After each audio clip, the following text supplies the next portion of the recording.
Hello friends, welcome to GMHS study classes. आज हम start कर रहे हैं class 11 commerce accounts part 2 chapter 5, जिसमें क्वेश्चन नंबर 7 सॉल्व कर रहे हैं। तो आज के इस वीडियो में मैं कंप्लीट जो क्वेश्चन नंबर 7 है वो यहाँ पर कंप्लीट एक्सप्लेन करने वाली हूँ और किस तरह से हम एडजस्टमेंट की एंट्रीज करेंगे, तो ये भी स्टार्ट करें।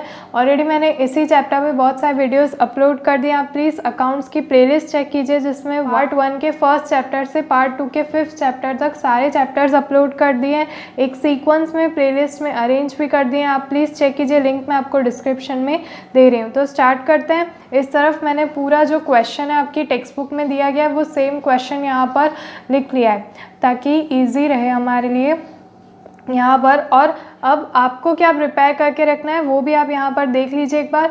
ट्रेडिंग अकाउंट आपको बनाकर रखना है, प्रॉफिट एंड लॉस अकाउंट, और लास्ट में हम यहाँ पर बैलेंस शीट बनाएंगे। बैलेंस शीट में अगर आप ये फॉर्मेट पहले से लिखकर तैयार रखना चाहते हैं तो कोई प्रॉब्लम नहीं है, हमेशा ये फॉर्मेट सेम रहता है। तो आई होप आप इसे याद रखें और पहले से ही बना दें। तो स्टार्ट करते हैं। देखिए हमारे पास तीनों हमारे टेबल्स रेडी है, trading account, profit and loss account और बैलेंस शीट। तो स्टार्ट करते हैं। सबसे पहला जो हमारा वर्क होता है वो हमें यहाँ पर ट्रायल बैलेंस में जो भी एडजस्टमेंट्स होते हैं वो यहाँ पर टिक कर लेना है, यानी हमें स्पेस किस में छोड़ देनी है वो यहाँ पर टिक कर लेंगे। तो स्टार्ट करते हैं। देखिए पूरा क्वेश्चन यहाँ पर लिख दिया गया है। ट्रायल बैलेंस एज ऑन 31/3/2015, यहाँ पर नेम ऑफ अकाउंट्स गिवन है।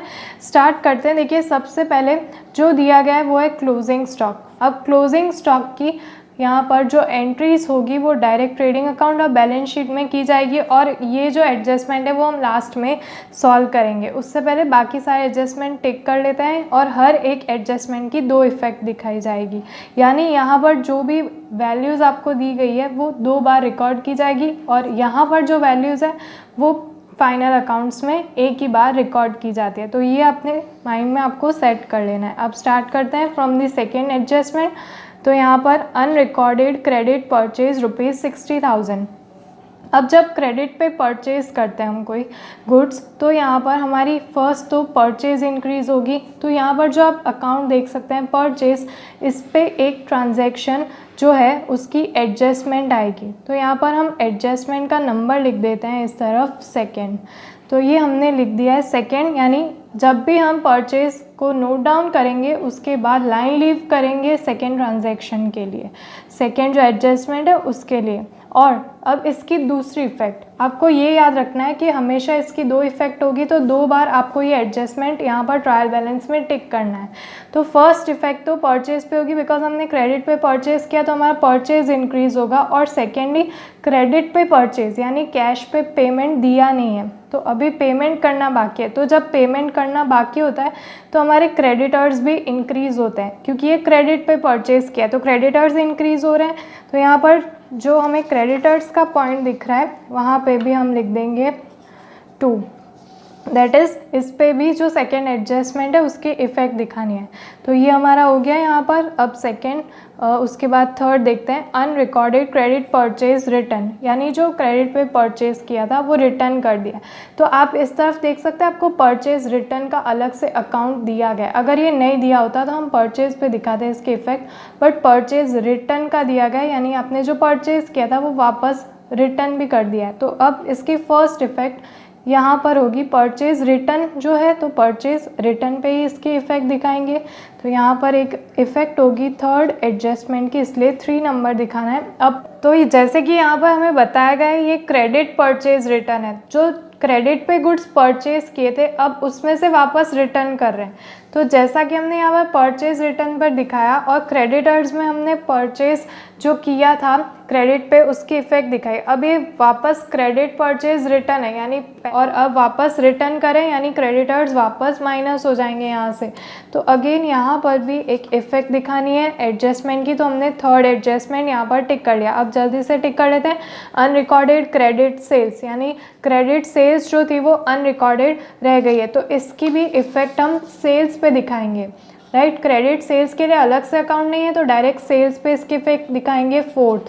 अब हमारी क्रेडिट सेल्स इंक्रीज हुई है, यानी हमने जो भी सेल्स की है वो क्रेडिट पे की है, तो इसकी इफेक्ट हम डेटर्स पे दिखाएंगे, यानी हमारे रिसीवेबल्स जो है वो इंक्रीज हो रहे हैं। जब क्रेडिट सेल्स हो अनरिकॉर्डेड तो उसकी डेटर्स पे इफेक्ट दिखाते हैं, जब क्रेडिट परचेज हो तो क्रेडिटर्स पे दिखाते हैं। तो डेटर्स पे यहाँ पर इसकी एक इफेक्ट आएगी नंबर 4। अब इसी तरह से आपको unrecorded credit sales return 5th adjustment में दिख जाएगा कि अनरिकॉर्डेड रह गए, ऐसी क्रेडिट पे जो सेल्स की थी वो रिटर्न हो गई। तो अगेन आपको यहाँ पर देख लेना है, सेल्स रिटर्न का अलग से आपको अकाउंट दिया गया है, तो इस पर भी एक एडजस्टमेंट आप यहाँ पर दिखाएंगे। जो सेल्स रिटर्न हुई थी क्रेडिट पे वो यहाँ पर दिखा देनी है, अनरिकॉर्डेड जो रही थी। और नेक्स्ट डेटर्स पे जो हमने यहाँ पर इंक्रीज़ किया वो फिर से यहाँ पर दिखाएंगे नंबर 5 जो एडजस्टमेंट है उसकी एक इफेक्ट, राइट। तो अब ये जो परचेज सेल के थे ये ट्रांजैक्शन हो चुके हैं। आउटस्टैंडिंग वेजेस ₹15,000, तो जो वेजेस का अकाउंट है वहाँ पर एक बार लिख दीजिए 6, यानी 6 एडजस्टमेंट यहाँ पर दिखाना है। जो आउटस्टैंडिंग वेजेस थे वो यहाँ पर हम रिकॉर्ड करेंगे। 7 transaction goods of ₹15,000 destroyed by fire and insurance company accepted claim of the whole amount. अब 15,000 के अगर गुड्स डिस्ट्रॉय हो जाते हैं तो फर्स्ट ऑफ ऑल जो गुड्स होते हैं उनकी एंट्रीज यहाँ पर हम किस अकाउंट पे दिखाते हैं उनका इफेक्ट। तो जो गुड्स हमने कभी परचेज किए होते हैं वो यहाँ पर डिस्ट्रॉय होते हैं, राइट। आपने जर्नल एंट्रीज भी की होगी तो आपको पता होगा जब फायर से गुड्स डिस्ट्रॉय होते हैं तो हम goods destroyed by fire account debit to purchase account credit करते हैं, बिकॉज यहाँ से वो माइनस हो जाते हैं।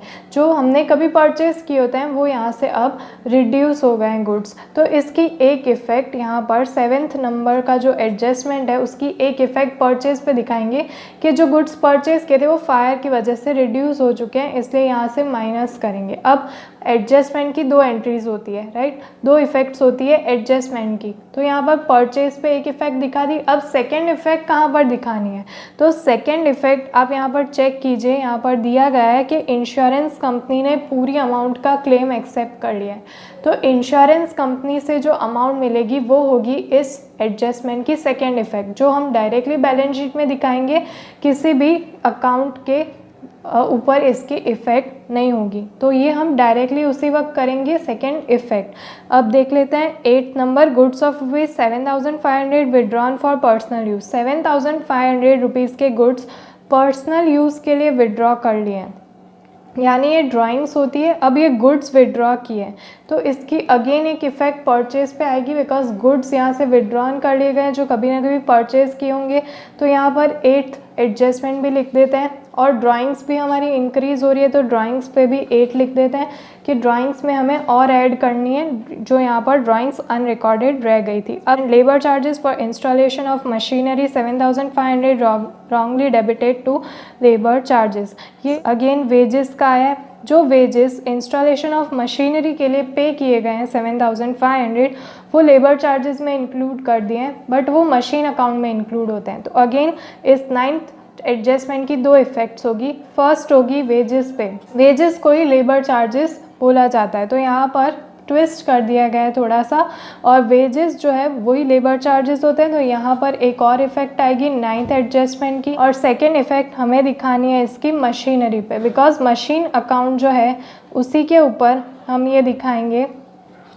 इस तरफ आप देख सकते हैं मैंने यहाँ पर पीछे की तरफ मशीनरी लिखा है, तो इस तरफ मशीन जो अकाउंट है इसी में ऐड करेंगे हम सारे इंस्टॉलेशन एक्सपेंसेस। तो 9th नंबर मैंने यहाँ पर दिखा दिया। तो स्टार्ट करते हैं फ्रेंड्स। अब सारे एडजस्टमेंट टिक हो चुके हैं। अब हम क्या करेंगे, ईजीएस्ट वे में इसे सॉल्व करेंगे ताकि हमारा टाइम कंज्यूम हो।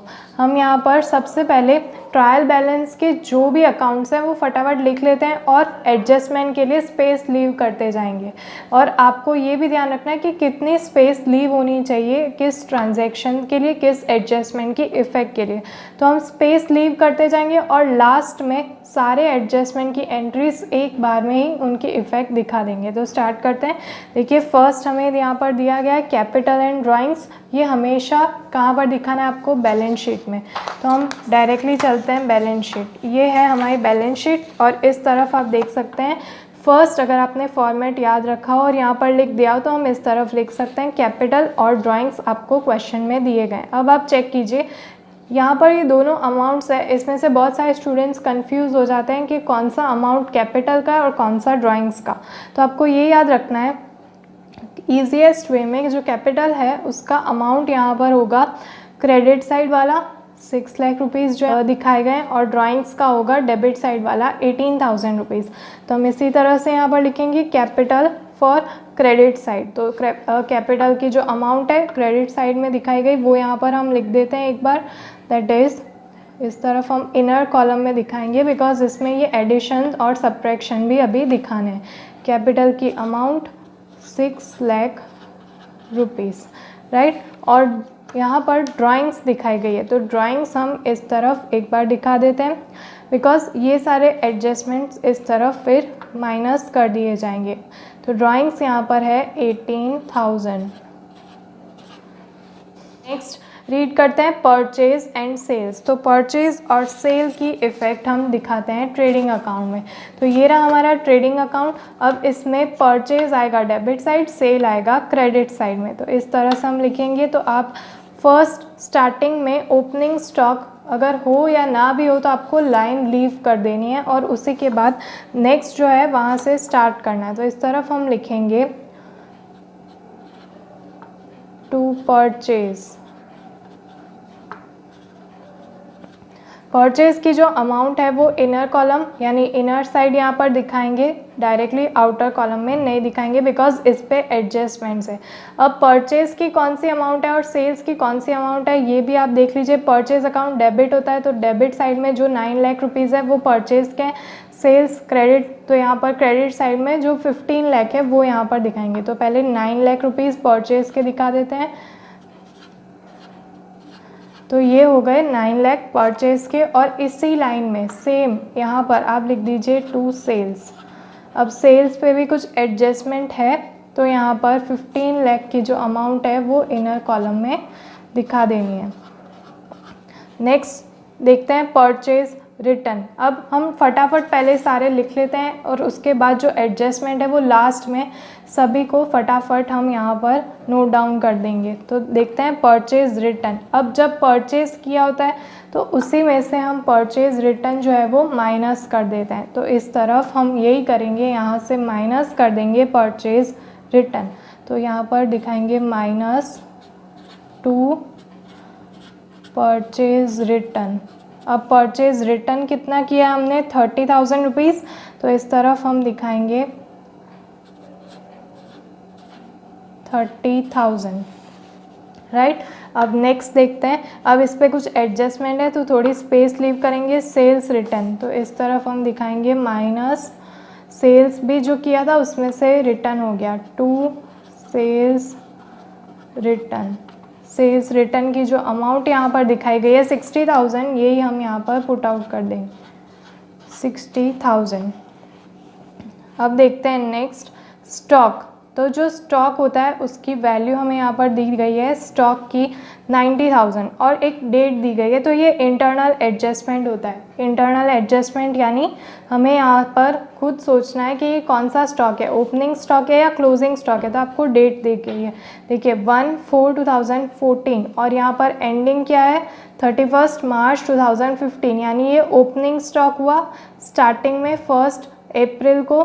तो यहाँ पर हम ओपनिंग स्टॉक ट्रेडिंग अकाउंट में दिखाते हैं टू ओपनिंग स्टॉक।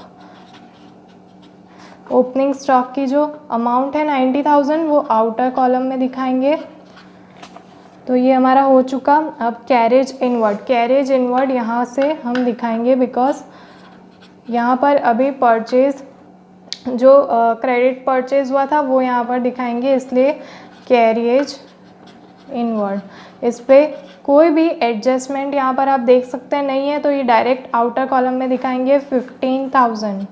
जिस पे एडजस्टमेंट हो सिर्फ वही इनर साइड में दिखाने हैं इस तरह से। उसके बाद है वेजेस, तो यहाँ पर हम वेजेस दिखाएंगे वेजेस की जो अमाउंट है 60,000 वो यहाँ पर इनर कॉलम में लिखेंगे बिकॉज इस पे एडजस्टमेंट है, और थोड़ी स्पेस यहाँ पर छोड़ देंगे इसके लिए। ऑफिस एक्सपेंसेस, अब ऑफिस एक्सपेंसेस किस में आता है? प्रॉफिट एंड लॉस अकाउंट में। तो यहाँ पर हम दिखाएंगे इस तरफ ऊपर एक एक लाइन आपको प्रॉफिट एंड लॉस अकाउंट में भी लीव कर देनी है। बाय जो भी हम प्रॉफिट या लॉस ट्रेडिंग अकाउंट से यहाँ पर ट्रांसफ़र करते हैं उनके लिए वन लाइन आपको लीव कर देनी है। फर्स्ट लाइन यहाँ पर डेबिट साइड और क्रेडिट साइड, और थोड़ी स्पेस रख के आप यहाँ से स्टार्ट कर सकते हैं। यहाँ से हम लिखेंगे टू ऑफिस एक्सपेंस। अब ऑफिस के जो एक्सपेंसेस हो रहे हैं वो यहाँ पर दिखाएंगे। अगर कोई एडजस्टमेंट ना हो तो डायरेक्ट आउटर कॉलम में 1,20,000 रुपीज़, ये डायरेक्टली हम यहाँ पर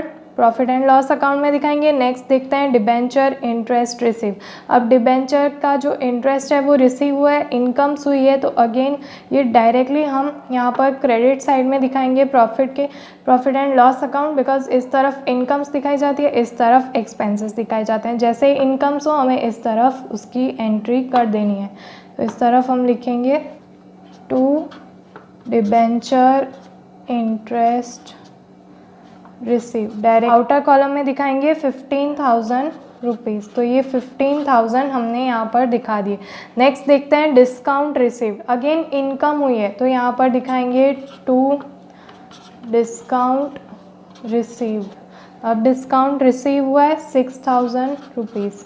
आप देख सकते हैं यहाँ पर डिस्काउंट रिसीव। इसी तरह से कमीशन रिसीव 3,000 रुपीज़, यानी ये भी अगेन एक इनकम हुई है। तो यहाँ पर हम इनकम सारी प्रॉफिट एंड लॉस अकाउंट के क्रेडिट साइड में दिखाएंगे टू कमीशन रिसीव्ड। सब में रिसीव्ड आ रहा है, ये इनकम्स है तो हम यहाँ पर दिखा रहे हैं 3,000 रुपीज़। नेक्स्ट देख लेते हैं 10% बैंक लोन। अब बैंक से लोन लिया है तो ये बड़ी लायबिलिटीज़ है, राइट। तो ये हम कहाँ पर दिखाते हैं? Liability sides in balance sheet. तो यहाँ पर डायरेक्टली बैलेंस शीट में आप देख सकते हैं। अब 3 लाख रुपीज़ की जो लोन है वो 1 ईयर के लिए नहीं हो सकती है, वो मोर देन 1 ईयर है, तो ये डायरेक्ट नॉन करंट लायबिलिटीज़ में जाता है। तो नॉन करंट लायबिलिटीज़ में आपको यहाँ पर लिख देना है 10% बैंक लोन, यानी बैंक से लोन लिया है, इस पर कोई भी एडजस्टमेंट नहीं है, तो डायरेक्ट आउटर कॉलम में दिखा दीजिए 3 लाख रुपीज़ की अमाउंट। Bills payables. अब बिल्स पेएबल्स क्या होता है? हमारी करंट लायबिलिटीज़ होती है। तो ये जो करंट लायबिलिटीज़ का कॉलम देख रहे हैं यहाँ पर बिल्स पेएबल दिखाना है, और इस पर कोई एडजस्टमेंट नहीं है, इसलिए डायरेक्ट आउटर कॉलम में इसकी अमाउंट दिखाएंगे। तो इस तरफ लिख देते हैं bills payables, right. Bills payables की जो अमाउंट है वो यहाँ पर दिखा देंगे 22,500 रुपीज़। नेक्स्ट अब डेटर्स। डेटर्स क्या है? हमारी करंट असेट्स है, तो इस तरफ हम दिखाएंगे डेटर्स, और इनर कॉलम में यानी इनर साइड में इसकी अमाउंट 1,35,000 रुपीज़। ये आप देख सकते हैं डेटर्स, क्योंकि इन पे एडजस्टमेंट है इसलिए यहाँ पर स्पेस रहने दिए। अब बिल्स रिसीवेबल्स, यहाँ पर कुछ एडजस्टमेंट्स आने वाले हैं, इसलिए बिल्स रिसीवेबल्स हम थोड़ा सा यहाँ पर स्पेस लीव करके लिखेंगे बिल्स रिसीवेबल्स।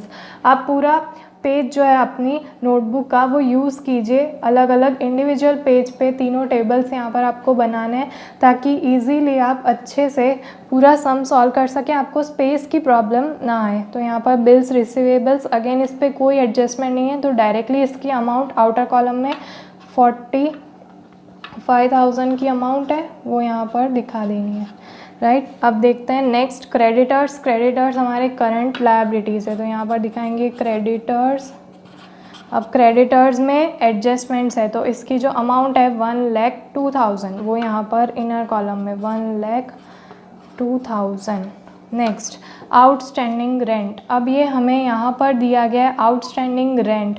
एडजस्टमेंट में होता तो हम रेंट की जो effect profit and loss account में देते उस पर करते, बट ये डायरेक्टली ट्रायल बैलेंस में है, तो आपको आउटस्टैंडिंग ये जो रेंट है यानी पहले से चली आ रही थी और अभी भी ये आउटस्टैंडिंग है, तो इस ईयर हम पे कर देंगे, इसलिए करंट लायबिलिटीज़ में आउटस्टैंडिंग रेंट यहाँ पर लास्ट में आप दिखा दीजिए आउटस्टैंडिंग रेंट, और इस पर कोई एडजस्टमेंट नहीं है, इसलिए आउटर कॉलम में 1,500 रुपीज़।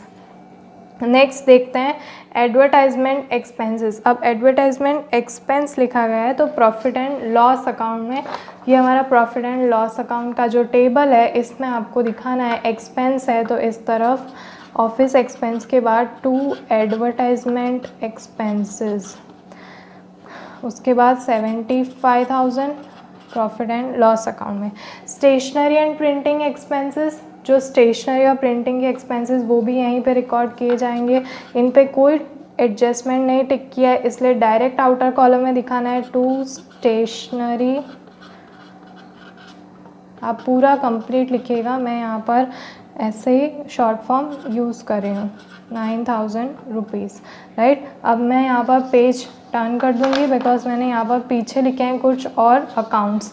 मशीनरी अकाउंट, इस पे एक एडजस्टमेंट है। अब मशीन्स जो है वो फिक्स्ड असेट्स है और बैलेंस शीट में असेट साइड में दिखानी है, तो यहाँ पर टॉप पे हम लिखेंगे मशीनरी। मशीनरी, अब इस पे एडजस्टमेंट है इसलिए इसकी जो वैल्यू है वो इनर कॉलम में दिखानी है 1,35,000 रुपीज़, राइट। अब इस पे जो एडजस्टमेंट है वो हम बाद में टिक करेंगे, उसके लिए आप 2 लाइन्स लीव कर दीजिए। और नेक्स्ट में आप देख सकते हैं बिल्डिंग्स और फर्नीचर दोनों फिक्स्ड असेट्स होती है तो वो यहीं पे लिखी जाएगी, उन पे कोई एडजस्टमेंट नहीं है इसलिए वो डायरेक्ट आउटर कॉलम में दिखाएंगे। बिल्डिंग 4,50,000 रुपीज़, तो यहाँ पर आउटर कॉलम में 4,50,000 रुपीज़। उसके बाद क्या दिया गया है, फर्नीचर 90,000, तो यहाँ पर टिक कर लेते हैं फर्नीचर 90,000। नेक्स्ट है रेंट। अब रेंट क्या होता है, एक्सपेंस होता है, तो अगेन हम हमारा P&L अकाउंट लेंगे और इस तरफ टू रेंट ये यहाँ पर लिख देंगे। टू रेंट 18,000 जो अमाउंट दी गई है, कोई एडजस्टमेंट नहीं है इसलिए डायरेक्ट एक एक इफेक्ट दिखानी है आपको।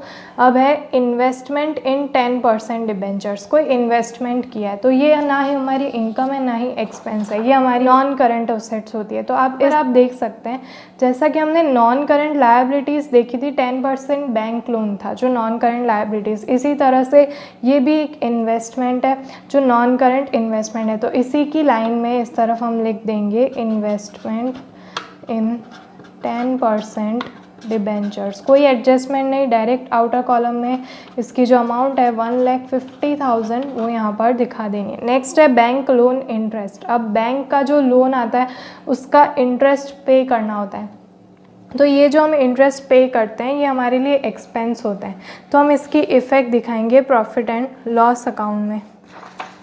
प्रॉफिट एंड लॉस अकाउंट में आपको यहाँ पर दिखा देना है to interest on bank loan. Bank से जो लोन लिया था उसका यहाँ पर इंटरेस्ट ऑब्वियसली हम पे ही करेंगे, हमें रिसीव नहीं हो सकता है इसलिए ये एक्सपेंस है 30,000 का, तो यहाँ पर हमने दिखा दिया है। आई होप फ्रेंड्स अब आपको समझ आ गया होगा। सारे हमने जो भी अकाउंट्स थे वो यहाँ पर नोट डाउन कर लिए हैं और स्पेस लीव कर दी है जिन पे एडजस्टमेंट है। अब फटाफट हम स्टार्टिंग से स्टार्ट करेंगे, सभी के एडजस्टमेंट को कंप्लीट करेंगे, उनका टोटल करेंगे और closing stock of rupees 1,65,000 out of which market value of 50% stock is 10% more and market value of remaining stock of goods is 10% less. अब इसका मतलब क्या होता है, और यहाँ पर अब एक्चुअल क्लोजिंग स्टॉक की वैल्यू हमें फाइंड करनी है कि हम कौन सी वैल्यू यहाँ पर लिखेंगे। तो मैं यहाँ पर आपको इस तरफ एक्सप्लेन कर दूँ। देखिए हमें जो क्लोजिंग स्टॉक की वैल्यू दी है ये आपको वर्किंग नोट करना है, उसमें फर्स्ट वर्किंग नोट यहाँ पर हम दिखाएंगे। देखिए क्लोजिंग स्टॉक, राइट। अब ये जो क्लोजिंग स्टॉक है इसमें अब यहाँ पर आप देखिए इसकी वैल्यू क्या दी गई है, रुपीज़ 1,65,000। ऑलराइट, अब यहाँ पर हमें क्या कहा गया है, आउट ऑफ विच, यानी इसी में से यहाँ पर इसकी जो मार्केट वैल्यू है 50% स्टॉक की वो 10% मोर है और रिमेनिंग की 10% लेस है। तो अब पहले इसे दो पार्ट्स में डिवाइड कर लेते हैं। जैसा कि हमें यहाँ पर बताया गया है वैल्यू ऑफ 50% स्टॉक, तो ये 50% और बाकी का बचा 50%। तो अब 1,65,000 को आपको यहाँ पर 2 पार्ट्स में डिवाइड करना है। तो 2 इक्वल जो अमाउंट आती है वो यहाँ पर आती है 82,500 और 82,500, यानी जो एक ही यहाँ पर हमें क्लोजिंग स्टॉक दिया गया है, अगर हम उसे इक्वली 50-50% में डिवाइड करें तो 82,500 का क्लोजिंग स्टॉक दो पार्ट्स में हमें यहाँ पर मिल रहा है। अब एक जो पार्ट है 50%, उसकी जो मार्केट वैल्यू है वो 10% मोर है, और एक जो पार्ट है उसकी 10% लेस है मार्केट वैल्यू। तो अभी ये जो है ये हमारी कॉस्ट प्राइस है, ये दोनों के लिए ही कॉस्ट प्राइस है, राइट। तो आप यहाँ पर देख सकते हैं ये दोनों के लिए बन चुकी है कॉस्ट प्राइस। कॉस्ट प्राइस यानी आपको पता होगा एक्चुअल उसकी वैल्यू। अब यहाँ पर जो मार्केट वैल्यू होती है, यानी मार्केट में क्या वैल्यू चल रही है इसी क्लोजिंग स्टॉक की, तो ये जो 50% है वो क्या चल रहा है, प्लस 10% चल रहा है, और ये वाला 50% कैसा चल रहा है, माइनस 10% चल रहा है, यानी इसकी वैल्यू 10% मोर है और इसकी 10% लेस है।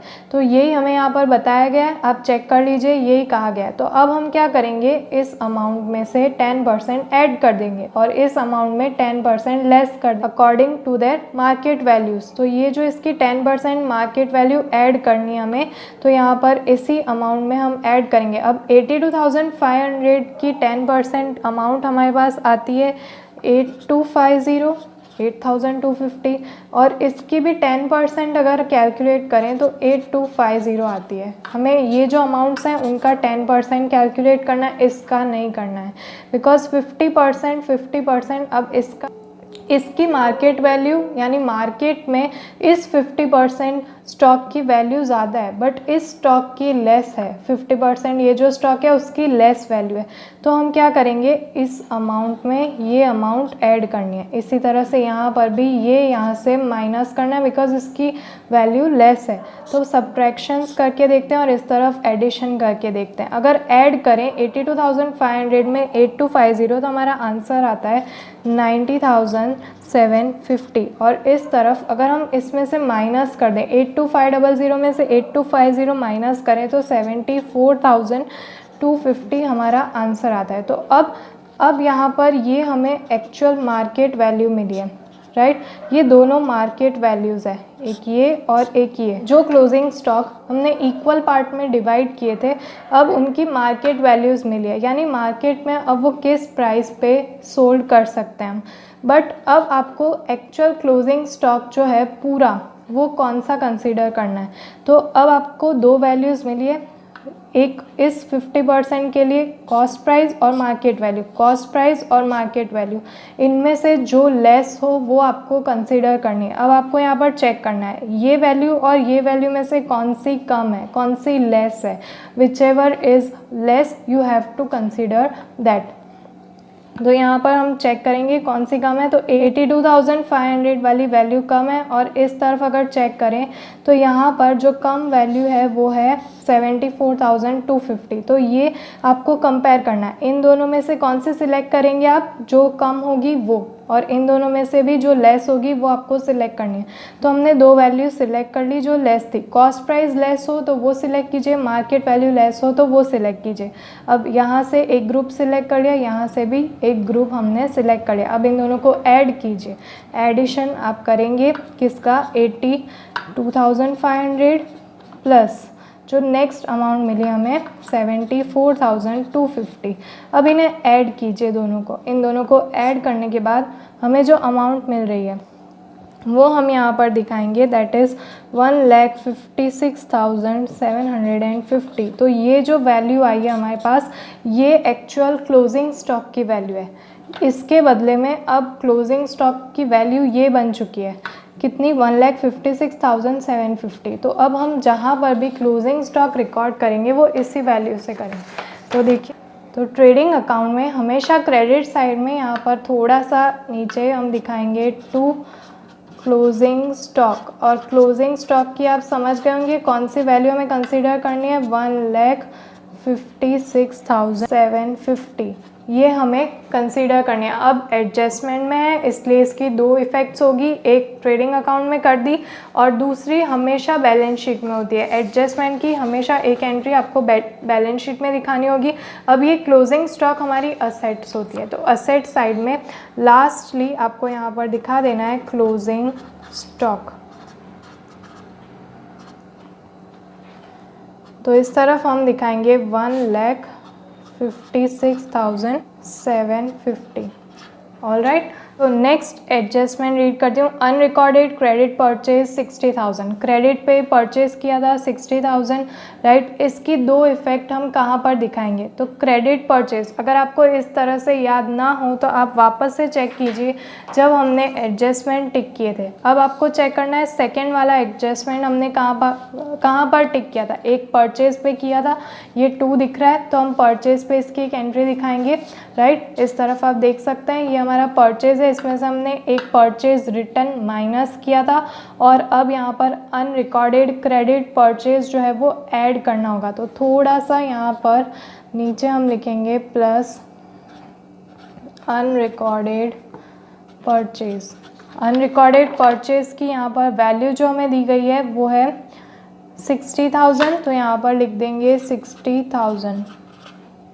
ऑलराइट, अब सेकेंड जो परचेज पे दिखा है, अब सेकेंड एडजस्टमेंट की सेकेंड इफेक्ट हम दिखाएंगे क्रेडिटर्स पे। तो आपको यहाँ से बैलेंस शीट का जो पेज है वो ओपन करना है और यहाँ पर क्रेडिटर्स आप देख सकते हैं। अब क्रेडिटर्स में क्या होगा, अनरिकॉर्डेड क्रेडिट परचेज है हमारी, तो यहाँ पर हम ऐड करेंगे इस तरफ प्लस अनरिकॉर्डेड परचेज, जो अमाउंट है 60,000 वो यहाँ पर दिखा देनी है। नेक्स्ट, अब ये हमारा हो चुका है, दोनों इफेक्ट्स हमने दिखा दी इस सेकेंड ट्रांजैक्शन की। अब थर्ड रीड करते हैं, अनरिकॉर्डेड क्रेडिट परचेज रिटर्न 7,500। तो अभी हमने यहाँ पर क्रेडिटर्स में 60,000 ऐड किए थे, अब ये परचेज रिटर्न हो गया 7,500 का, तो यहीं से हम माइनस करेंगे, बट उससे पहले इन्हें ऐड कर लेते हैं। जो यहाँ पर एडिशन दिखाया गया है 1,02,000 प्लस 60,000 गिव्स अस 1,62,000, राइट। अब इसी में से हम क्या करेंगे, माइनस करेंगे जो हमने परचेज रिटर्न कर दिया। परचेज रिटर्न किया 7,500 का। अब इसकी जो भी अमाउंट आ रही है वो हम डायरेक्ट आउटर कॉलम में दिखा देंगे, बिकॉज परचेज और परचेज रिटर्न दोनों कंप्लीट हो चुके हैं। तो आउटर कॉलम में इनका टोटल दिखाना है 1,62,000 माइनस 7,500 गिव्स अस 1 लाख, यहाँ पर दिखा देंगे 54,500। तो इतना आपको कंप्लीट समझ आ गया। अब ये इसकी फर्स्ट इफेक्ट हुई है, अभी सेकेंड इफेक्ट इसकी बाकी है परचेज रिटर्न की। परचेज रिटर्न की सेकेंड इफेक्ट कहाँ पर दिखानी है ये आपको यहाँ पर चेक करना है। देखिए 7,500 थर्ड एडजस्टमेंट है, तो आप फिर से अपना ट्रायल बैलेंस चेक कर लीजिए, आपने थर्ड कहाँ पर टिक किया है। थर्ड हमने यहाँ पर टिक किया है, इस तरफ आप देख सकते हैं परचेज रिटर्न पे, ट्रेडिंग अकाउंट। तो यहीं से हम फिर से परचेज रिटर्न जो है वो और ऐड कर देंगे, इसी में 30,000 में और ऐड करेंगे पहले, बिकॉज ये पहले से रिटर्न था और थोड़ा परचेज रिटर्न कर दिया हमने 7,500 का। तो इन दोनों को ऐड करके डायरेक्ट इसी में से आपको माइनस करना है। तो इनका एडिशन जो आ रहा है वो इस तरफ दिखा देंगे, 30,000 प्लस 7,500 गिव्स अस 37,500। अब ये डायरेक्टली हम अभी बाहर नहीं दिखा सकते इसका कैलकुलेशंस, बिकॉज अनरिकॉर्डेड परचेज बाकी है और भी कुछ एडजस्टमेंट यहाँ पर दिखाने हमारे बाकी है।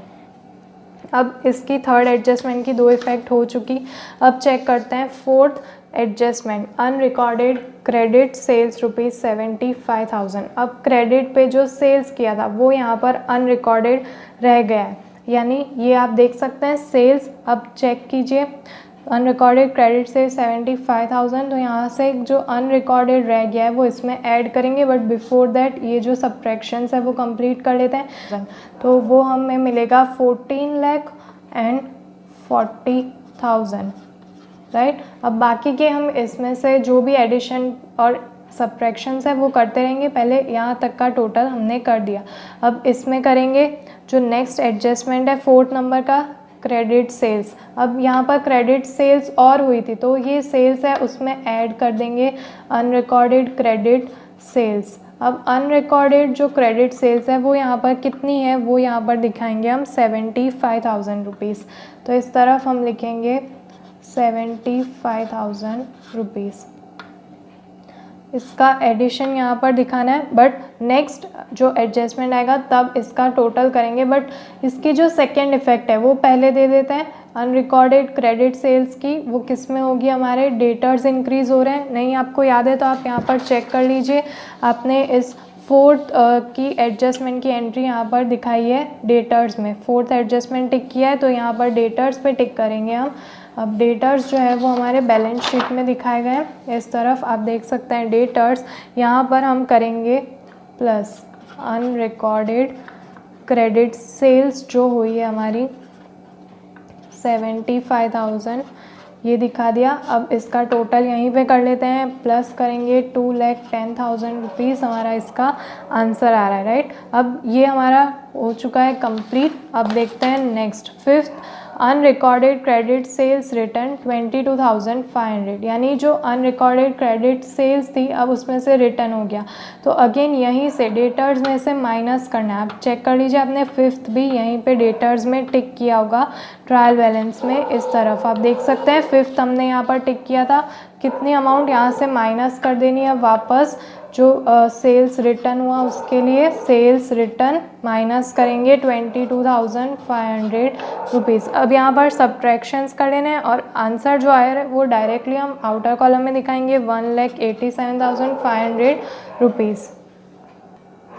सो इस तरफ यहाँ पर आप देख सकते हैं। अब इसकी सेकेंड जो इफ़ेक्ट होगी वो यहाँ से हम दिखाएंगे। अब पहले इनको ऐड कर लेते हैं, तो एडिशन करने पर 14,40,000 प्लस 75,000 अगर और ऐड कर दें तो हमारा आंसर आता है 15,15,000, राइट। अब इसी में से हमें यहाँ पर क्या करना है, ये जो अनरिकॉर्डेड क्रेडिट सेल्स रिटर्न है, यानी यहाँ से जो पहले अनरिकॉर्डेड प्लस की थी अब ये रिटर्न हो गई, तो वो हम यहाँ से माइनस कर देंगे। जो रिटर्न हुई है 22,500, ये सब्ट्रैक्ट करने पर हमारे पास जो आंसर हमें मिल रहा है वो डायरेक्टली हम आउटर कॉलम में यहाँ पर दिखाएंगे। दैट इज़ 15 लाख में से ये 22,500 माइनस करेंगे तो 14,92,500 rupees in the outer column. तो यहाँ पर सेल्स और ये सब हमारा कंप्लीट हो चुका है। अब देखते हैं आउटस्टैंडिंग वेजेस रुपीज़ 15,000। तो वेजेस हो तो यहाँ पर आप देख सकते हैं यहीं पे वेजेस का टॉपिक दिखाया गया और हमने टिक भी किया है एडजस्टमेंट को सिक्स्थ वेजेस में। तो यहाँ पर हम क्या करेंगे, आउटस्टैंडिंग है यानी इनको पेमेंट देना बाकी है, तो ये जो पहले से ही हमारे एक्सपेंसेस है इसमें और भी वेजेस जो है वो इंक्रीज़ हो जाएंगे। तो यहाँ पर ऐड कर देंगे अनपेड वेजेस, यानी कि अभी तक अनपेड है, अभी तक हमने इन्हें पे नहीं किया है, वो कौन सा है 15,000। अब इनका टोटल कर लेना है, इनका टोटल जो आ रहा है वो इनर कॉलम में दिखाना है 75,000, बिकॉज और भी ट्रांजैक्शंस हमारे यहाँ पर रिकॉर्ड करने अभी बाकी है। तो 75,000 रुपीज़ यहाँ पर दिखा दिए। अब ये जो आउटस्टैंडिंग वेजेस है इनकी एक एंट्री हमने दिखा दी और सेकेंड इफेक्ट यहाँ पर 15,000 की अब एक और बार हम दिखाएंगे बैलेंस शीट में कि ये हमारे अनपेड है, यानी अभी तक हमने पे नहीं किए हैं वैसे। तो यहाँ पर हम दिखाएंगे आउटस्टैंडिंग वेजेस, दैट इज़ अभी तक ये बाकी है, आउटस्टैंडिंग वेजेस रुपीज़ 15,000। तो ये हमने कर दिया यहाँ पर इतना कंप्लीट, दो एंट्री वेजेस की हो चुकी है। अब देखते हैं goods destroyed by fire and insurance company accepted the claim. अब इंश्योरेंस कंपनी ने एक्सेप्ट किया है क्लेम, तो जो क्लेम के अमाउंट रिसीव होगी वो यहाँ पर असेट साइड में दिखाएंगे, बिकॉज ये हमें कैश रिसीव हो रहा है। तो यहाँ पर हम लिखेंगे इंश्योरेंस कंपनी, इस तरफ जो भी अमाउंट हमें मिलेगी 15,000 की वो यहाँ पर आउटर कॉलम में दिखा देनी है। अब सेकेंड इफेक्ट होगी ये जो गुड्स डिस्ट्रॉय हुए थे इसलिए परचेज पे, तो इस तरह तो 9 लाख में से 37,500 माइनस करना है और 60,000 ऐड करना है, तब हमें जो अमाउंट मिल रही है वो यहाँ पर लिख देती हूँ 9,22,000 रुपीज़। ठीक है, आपको 9 लाख में से पहले जो परचेज रिटर्न हुआ था वो माइनस करना है और अनरिकॉर्डेड परचेज ऐड करना है, तब ये अमाउंट मिल रही है। अब इसमें से हम अगेन यहाँ पर माइनस करेंगे जो गुड्स बर्न्ड बाय फायर। तो जो गुड्स बर्न्ड बाय फायर है वो आपको यहाँ पर कंप्लीट लिखना है, वो है 15,000 के। तो यहाँ पर 15,000, तो ये सेकेंड एंट्री हो चुकी है यहाँ पर। अब देखते हैं next 8th adjustment, goods of ₹7,500 withdrawn for personal use. तो यहाँ से ही पर्सनल यूज़ के विड्रॉन कर लिए गए, तो इसी में से अगेन ये माइनस होंगे। तो यहाँ पर मैं फिर से लिख रही हूँ ड्राइंग्स जो हुई है वो कितनी अमाउंट की हुई है, ड्राइंग्स यहाँ से 7,500 रुपीज़ की। तो अब इन दोनों को ऐड कीजिए, 15,000 प्लस 7,500, ये हमें कितना देता है 22,500। अब यहाँ पर हमें क्या करना है, माइनस करना है। आंसर जो आ रहा है वो यहाँ पर आ रहा है 9 लाख। तो इस तरफ हम दिखा देंगे 9 लाख रुपीज़। अब इतना कंप्लीट हो चुका है। अब ये जो ड्राइंग्स है उसकी सेकेंड इफ़ेक्ट हम कहाँ पर दिखाएंगे, यहाँ पर। ये जो ड्राइंग्स है उसमें और एडिशनल ड्राइंग्स हुई है, एडिशनल जो यहाँ पर विड्रॉन कर ली 7,500 जो पर्सनल यूज़ के लिए विड्रॉन कर लिए गए थे। तो इन ड्राइंग्स को हम यहाँ पर ऐड करेंगे 18,000 प्लस 7,500। इस तरफ इनका एडिशन दिखाएंगे हम, टोटल कितना आ रहा है जो दिखाएंगे। अभी नेट प्रॉफिट बाकी है इसलिए बाद में टोटल करके आउटर कॉलम में दिखाएंगे। तो दो इफ़ेक्ट्स दिखा दी। और last adjustment, labour charges for installation of machinery 7,500 wrongly debited to labour charges. तो लेबर चार्जेस और मशीनरी, तो मशीनरी में ऐड करना है, जो रॉन्गली वहाँ पर लेबर चार्जेस में कर दिया था वो यहाँ पर ऐड करना था 7,500। तो यहाँ पर हम ऐड करेंगे लेबर चार्जेस कितने, 7,500। तो यहाँ पर एडिशन करने के बाद 1,42,500 आउटर कॉलम में दिखाना है। यहाँ तक का पार्ट कंप्लीट हो चुका है। अब लास्ट हमें यहाँ पर इसकी एंट्री दिखानी है वेजेस में। तो आप इस तरफ देख सकते हैं पहले से अनपेड वेजेस ऐड किए थे और जो रॉन्गली यहाँ पर रिकॉर्ड है, यानी इसमें जो रॉन्ग अभी तक ऐड हुए हैं उन्हें माइनस कर देना है। तो यहाँ पर हम माइनस करेंगे रॉन्गली रिकॉर्डेड जो रिकॉर्ड हो गए थे 7,500 के। अब 75,000 में से उन्हें सब्ट्रैक्ट करना है, सब्ट्रैक्शंस करेंगे तो 67,500 इसका आंसर आएगा। अब लास्टली हमें सभी का टोटल करना है। देखिए परचेज़ की जो एंट्रीज थी वो बाहर आउटर कॉलम में दिखा दी, यहाँ पर भी दिखा दी हमने। सभी का टोटल जो है वो हमारा ऑलमोस्ट हो चुका है।